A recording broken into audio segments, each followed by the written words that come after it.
Pinag-aaralan po ng Land Transportation Franchising and Regulatory Board o LTFRB ang petisyon para po sa pagtaas ng pamasahe sa mga jeepney na inihain na po ng ilang transport group. Kabilang po sa mga panukala ang 10 o 10 pisong dagdag pasahe na hinihiling po ng grupong Manibela at 2 piso naman na itinutulak po ng piston.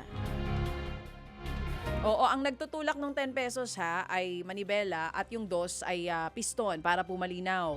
Ayon sa LTFRB, irerekomenda nito ang pagpapalawak ng fuel discount program para po sa mga jeepney at UV Express operator upang mabawasan ang kanilang gastusin. Pinag-aaralan din ng ahensya ang posibleng pagtaas po ng pamasahe sa mga bus habang patuloy ang pagsusuri sa mga nakabimbing petisyon.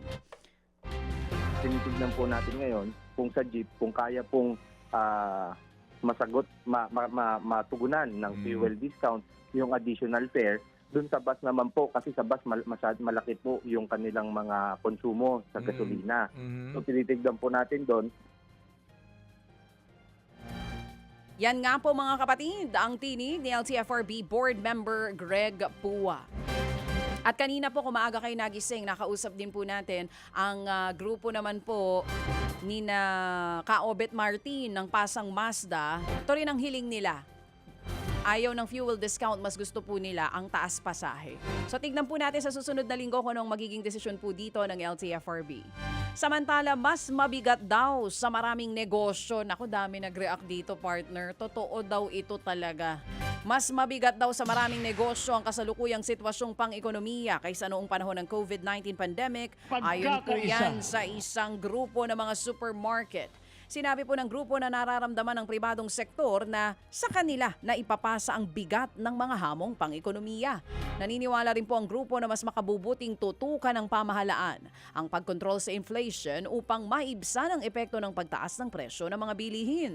Ayon sa kanila, ang pagpapababa po ng inflation ay makatutulong sa mga manggagawa, negosyo at maging sa mga mamimili. Ang feeling ng private sector, pinasa yung pressure ng public sector because of what's happening, corruption and low business confidence, low consumer confidence, low investor confidence. Pinasa sa private sector yung, kayo na, ito na yung bola. Oo, yung burden, kayo na mag-dribble ng bola. Pinasa daw ang burden sa kanila. Yan nga po ang tinig ni Philippine Amalgamated Supermarkets Association Executive Director Sir Steven Kua. Sa iba pang balita, lumawak po ang budget deficit ng pamahalaan noong Hunyo matapos mas mabilis ang pagtaas ng gastusin kaysa sa paglaki ng nakukolektang kita.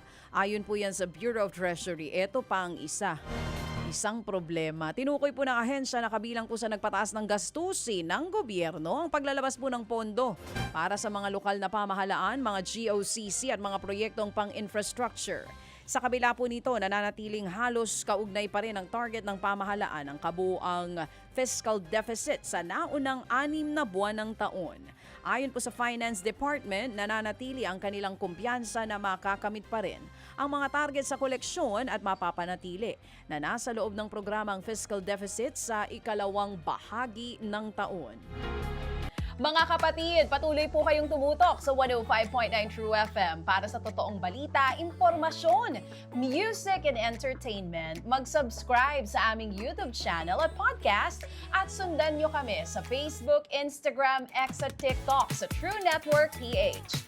Bisitahin din po ang aming official website, truefm.ph. At panoorin din kami sa True TV Signal, Channel 19. Kami po ang 105.9 True FM. Laging true sa'yo, kapatid.